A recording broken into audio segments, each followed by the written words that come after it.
Afghan delights in Fremont. I was just licking the plate. Japanese omakase in San Francisco. You get the boom, boom, boom. And eclectic small plates in Walnut Creek. Every single dish was so beautifully executed. Just ahead on Check Please Bay Area. Number one, baby, number one, right here.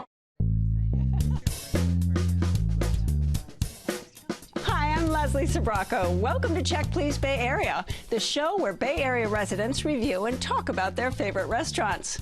Now we have 3 guests, and each one recommends one of their favorite spots, and the other 2 go check them out to see what they think. Joining me at the Check Please table today are nursing student Lily Sakara, Chief of Staff Yvonne Ng, and content creator Taryn Kara. Welcome, everyone. Are you ready for a good show? Yes. Yes. All right. Taryn begins our journey in the Bay Area's Little Kabul, a vibrant community that's home to one of the largest Afghan-American populations in the United States. When he's in the mood for smoky kabobs, aromatic palow, and freshly baked bolani, he heads to Fremont's Afghan Awasana Kabob House.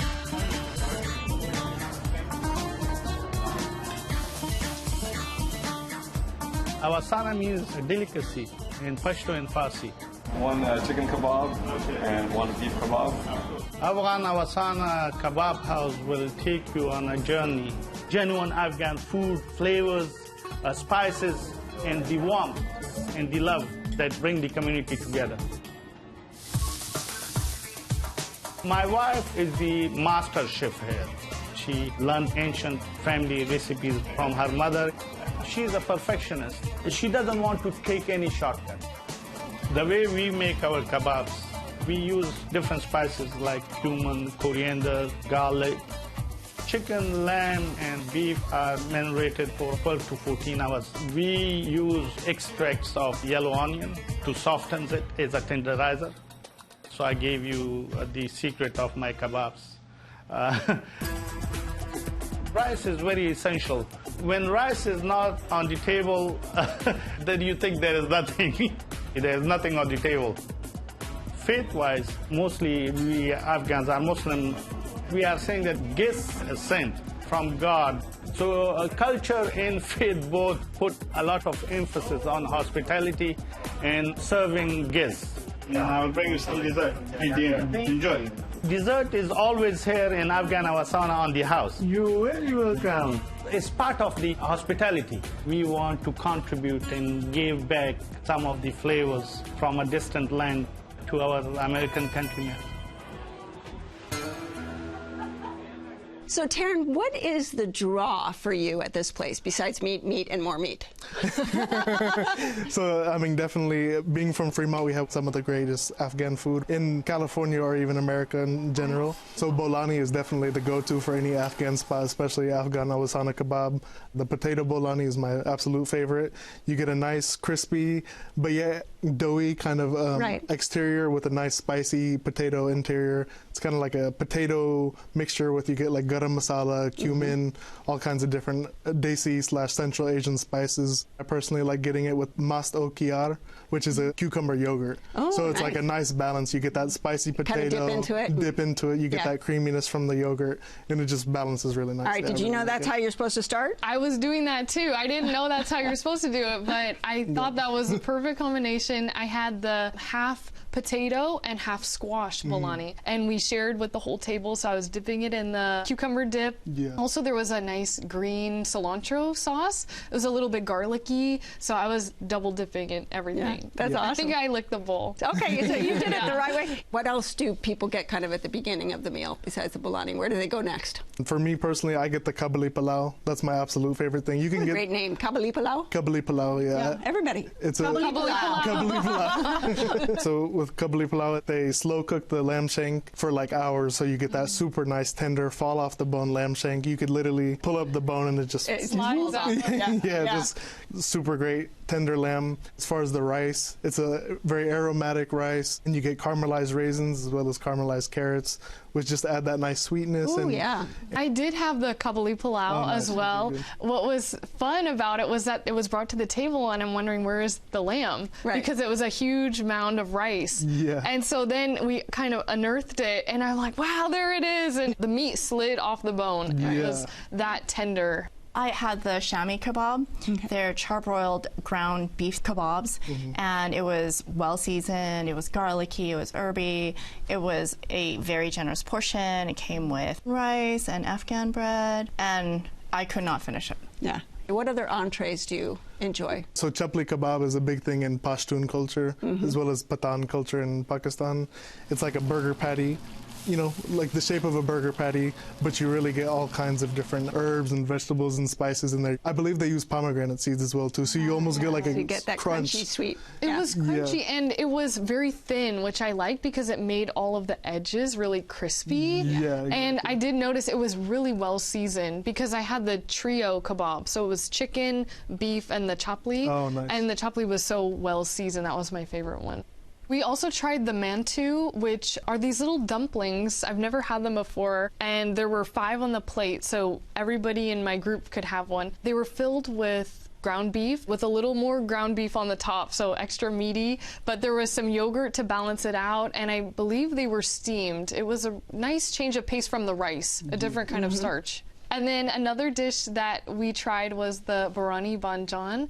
It was this stewed eggplant and tomato dish. Very comforting, warm spices. It reminded me of an eggplant parmesan or like an eggplant lasagna a little bit, but I was using the bread to dip it in, and I was just licking the plate, eating all of that. You're agreeing, Taryn, right? You're like, That sounds good. I gotta try that. That one I didn't know. See? That one You're I didn't giving him know a little bit about. of knowledge. I love it. They also comped us some dessert. The farini dessert is so delicious. It's fragrant, it's really light, it's not too sweet, it's milky, and they just shared it with us complimentary. I'll definitely be back. I want to go back with a large group because it's definitely something you want to share family style because the dishes are so large. So I want to work down the menu. Yeah. If you would like to try Afghan Awasana Kabob House, it's located on Towers Way in Fremont, and the average multi-course tab per person without drinks is around $35. Yvonne says that she lives to eat and eats to live. All her vacations are meticulously planned around food, and there's nothing she won't try. Closer to home, her favorite sushi spot satisfies all that craving she has for adventure, as no 2 meals are ever the same. Located in San Francisco's SoMa neighborhood is Hakashi Japanese Sushi Bar and Grill. Irashaimase. Welcome in. Let's get you some sushi, guys. Sushi is literally art. You see the way it looks, you get tempted to eat it. Enjoy it. All yours.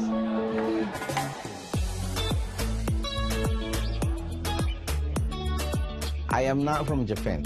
I'm from Mexico, but I really love making sushi. Hakashi. We have lots of imported Japanese fish directly from Toyosu Market twice a week.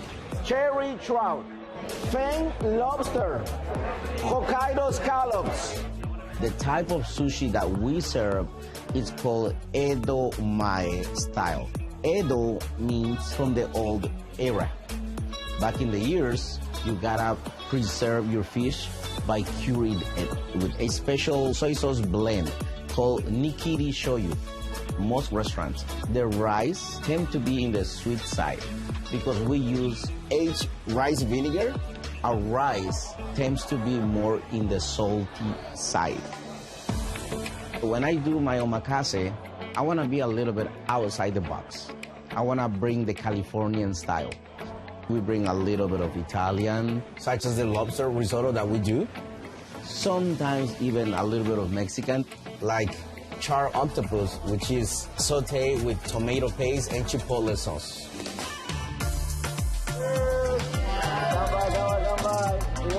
My favorite thing is when they enjoy every single thing that I do.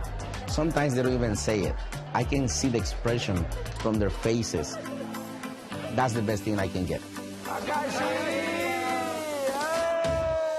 All right, this is a place, Yvonne, isn't it, where you just kind of kick back and say, okay, chef, take care of me, right? That's kind of the reason for omakase. Yes. I mean, they serve a la carte, and you can order whatever you want. He's really creative. So, for example, one of my favorite dishes is this oyster shooter with oyster, uni, which is sea urchin, ikura, which is cured salmon roe, a quail egg in this tangy ponzu sauce, and then it's topped with caviar. Wow. That is indulgent. Japanese Viagra. That whole thing is meant to be eaten in one pop. One pop, yeah. We had the oyster shooter as well. I was a little bit nervous because I was wondering, how do I eat it? And there were so many moving parts. But what we did was not literally. Yeah, no, I think so. I think they're but we took the egg and kind of mixed it in with everything else, and it was the perfect bite. It made it so creamy, but it tasted like the ocean, and it was really nice. But we did mainly go for a la carte.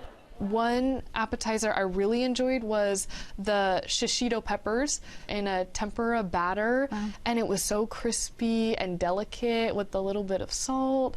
And then my family and I were playing Russian roulette. Who's gonna get the spicy one? Who's gonna get the mild one? Who got it? I got mild. I was okay. Describing the full omakase experience, how many courses is it? A lot. Gosh, I lose count because he kind of just keeps serving you until you wave the white flag. And so besides probably like 10 dishes of nigiri sushi, other dishes that I love that are standout is the roasted bone marrow. They serve it with this creamy uni on one side. There are pickled vegetables in the middle, and then caviar on the other side, because why not, right? You're talking my language. Yeah, it's so delicious.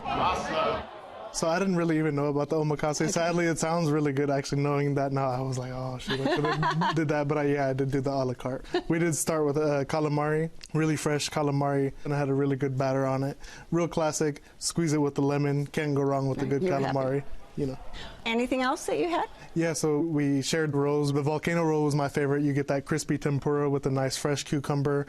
It had a nice balance with the spicy tuna and the sweet unagi sauce. Yeah. The Melanese roll was very interesting. It was like a flavor that I haven't had before. It was like a smoky fish taste. Like when you bite into it, it wasn't like, oh, you get that boom, boom, boom.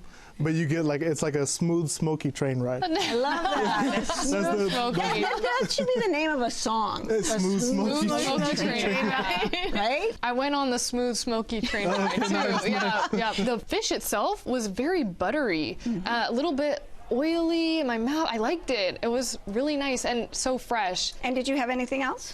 Yes, we had the hamachi toro. It was this yellowtail belly on a little piece of rice, and it was a perfect bite. The rice was chewy, a little bit sweet with some vinegar to it, and the fish, again, was so fresh. Other standouts besides the very fresh fish would be the lobster risotto. So it's this really creamy risotto, and it's topped with this really juicy and plump lobster tail that's really crunchy. Every bite is just flavor bursting in your mouth. So what did you drink alongside some of these magnificent dishes? Well, I always order this sake that is the chef's favorite. He'll introduce us to the neighbors that sit next to us, and then we'll all cheers with him, and then he'll order one and he'll share with us, so then you meet all these new friends after. I had the yuzu citrus cocktail. It was so good. I've never really had yuzu in my food before, and so I'm like yuzu's #1 fan now. One of the desserts that I love is this yuzu sherbet. Yuzu and sherbet sounds great. Yeah, like, it was so good. Even though you're stuffed, you still always have room for whatever dessert. Just a little light bite, right? I had a yuzu cheesecake as well. Yes. Yuzu everything is yuzu great. everything. I only want yuzu in my dishes. Yeah. Yuzu. Yeah. It had like a creme brulee, crackly top to it. It was really creamy. And usually I don't get dessert at Japanese restaurants, but it was worth it. Would you go back and try the omakase now? Oh, definitely. That sounds like the winning spot. Yeah. If you would like to try Hakashi Japanese Sushi Bar and Grill, it's located located on 3rd Street in San Francisco's SoMa neighborhood. The average multi-course tab per person without drinks ranges from $60 up to $160 for the omakase experience. Lily's Choice spotlights a menu full of globally inspired small plates. From Spanish and Italian favorites to French classics and Filipino flavors, there's something to satisfy every craving. Nestled in the heart of Walnut Creek for more than 2 decades, it's Vadavi Bistro and Wine Bar. Ooh, look at that.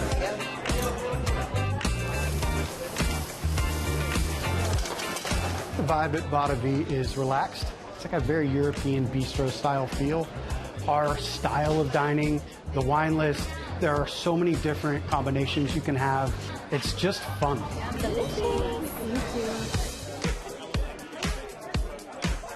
The food at Vadavi is international plates, so we're going to have food from all over the globe. Asian influence, Mexican influence, Italian. My favorite dish on the menu is the ahi tartar. Sashimi grade tuna, and then crispy rice crackers, which you cannot find anywhere. We get people asking us that all the time. Oh, where do you get those? Where do you get those? It's a secret. Our wine list is vast. Cantina del Pino, Barbaresco. We have 50 plus wines by the glass. They're all available by the half glass and full glass. It really gives our guests the opportunity to mix and match, compare and contrast all of the different flavors, because we do have international plates and we have wines from all over the world. How is it, you guys? That's the beauty of Vadavi is there is no, oh, how do we do this? What order do I drink this wine in? Go crazy. Yeah. When people leave here, I hope they go home and tell their friends, dude, you gotta go. You have to go. It's just a cool spot to be.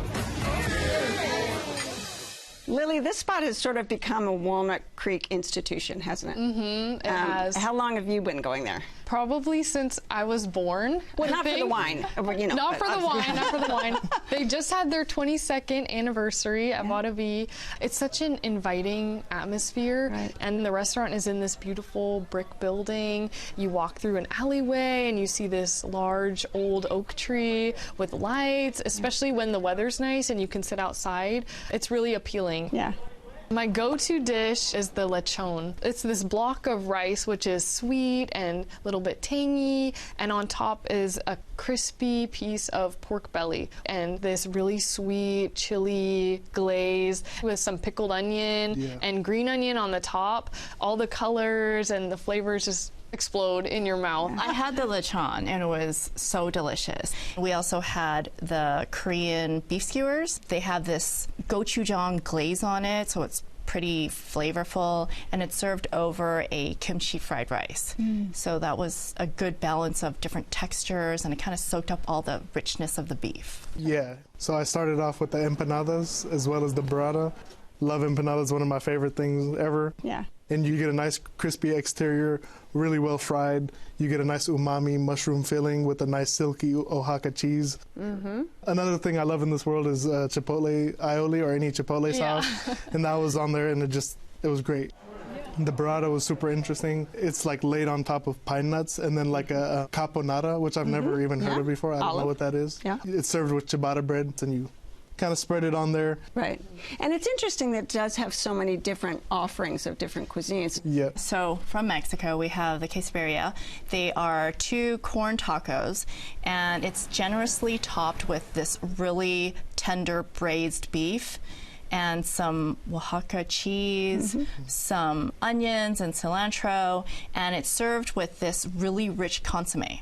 So you have this flavor-packed dish. And then my favorite dish is the Spanish paella. It's this rice that's infused with saffron. It tastes like it's been cooked for hours in a seafood broth.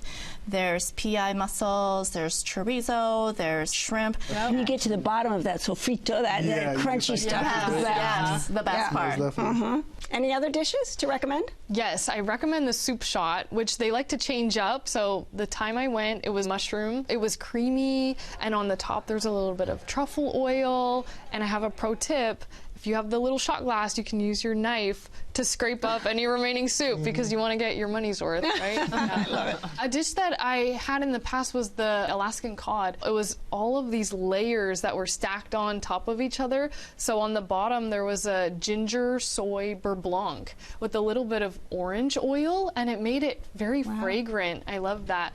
And then there's a potato cake, which is crispy on the outside, very soft on the inside, with the cod on top of that. And then a little ocean salad, which was some pickled ginger, seaweed, and some roe. That sounds delicious. So delicious. All right. After all of that, did you have room for dessert? Always. Oh. Right? I normally don't, but I did that day because every single dish was so beautifully executed. So I had the dessert for two. And that's the way to go. I went with someone else. It includes 4 separate desserts. Souffle, which to me tasted kind of like a molten chocolate cake. Blondie, which tasted like a crunchy, sweet cornbread. Huckleberry bread pudding. Yeah, that was so good. It was you had that too? Yeah, that was really moist and not overly sweet. And then a crispy French apple pie a la mode. Yeah, of course. Why With not? salted caramel ice cream. Yeah. That one was good. Just to cap it off with something light. And we didn't talk about service. Yeah, it's great. From the hostess who greets you at the door, to the people who bring you water, to your server. It's amazing. Yeah, definitely. They were very accommodating, very attentive. All around A+ marks, huh? A+ for sure. All right, if you would like to try Vadavi Bistro and Wine Bar, it's located on Mount Diablo Boulevard in Walnut Creek. The average multi-course tab per person without drinks is around $50. And now reporter Cecilia Phillips has more Bay Area bites you've just got to try. She's headed to San Leandro to eat, drink, and be cherry. We're here at the San Leandro Cherry Festival, and this is a historic event. You all have been doing this for quite a long time. Yeah, the Cherry Festival has a long history. The entire festival grounds originally back in the 1900s were cherry orchards. So the festival itself started as basically a large farmer's market and just slowly evolved into what we see it as today. We start the day off with our amazing parade, and then we dive straight into the festival. We have all these different pockets of entertainers and food that we love. And then we have a pie baking and eating contest as well.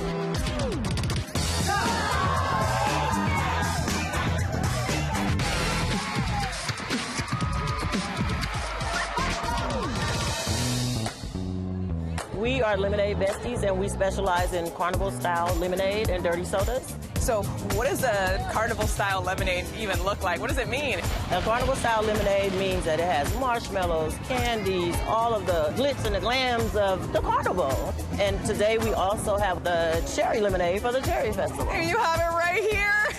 It's massive. Oh yeah. That is thirst quenching. This is gonna get me started for the whole day.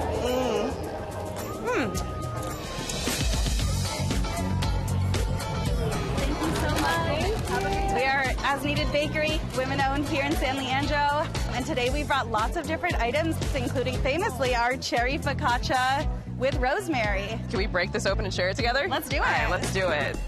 Oh, don't lose the cherry. Yes! Here we go. That cherry kind of just explodes in your mouth. Sure does. It's delicious, but more importantly, it's definitely needed. We're Kulfi Creamery. My wife and I specialize in Indian-inspired ice cream. We blend my mother's recipes of Indian desserts with American classic flavors. This is our Cherry Festival special. It's a chocolate cake soaked in chocolate syrup with a cherry chocolate ice cream, whipped cream, and some cookie crumbles. Oh, and it's delicious and it's a crowd pleaser. Beautiful. It's all about love. Cheers. The cherry flavor, boom, right in your face. But honestly, can I just say that the cookies are so delightful? Thank you. These are Indian shortbread cookies called Little Hearts. I had as a kid, and we had to incorporate this. So cute. My little heart is so excited right now. Like, thank you. This delicious cherry ice cream and chocolate. This is my favorite. So this is so cute. Your hamburger cupcake. It looks like you actually have a brownie in between and frosting. We do. So cute. There you go. And then our big special today is our maraschino cherry cupcake. So we chop cherries inside, chocolate chips, a little cherry on top, some cherry frosting. It's a classic. Just get in there. Just get in there? Okay, here we go. Mmm. Get some cherry pieces and all some the way chips. through. All chopped up inside. So good. All right, and the final cherry on top for the day. Is it messy? I have to thank my great guests on this week's show. Lily Sequeira, lover of the lechon at Vadavi Bistro and Wine Bar in Walnut Creek. Yvonne Ng, who adores the omakase at Hakashi Japanese Sushi Bar and Grill in San Francisco. And Taryn Kara, who craves the palow at Afghan Awasana Kabob House in Fremont. Join us next time when 3 more guests will recommend their favorite spots right here on Check Please Bay Area. I'm Leslie Sbrocco, and I'll see you then. Cheers. And cheers to you. Cheers.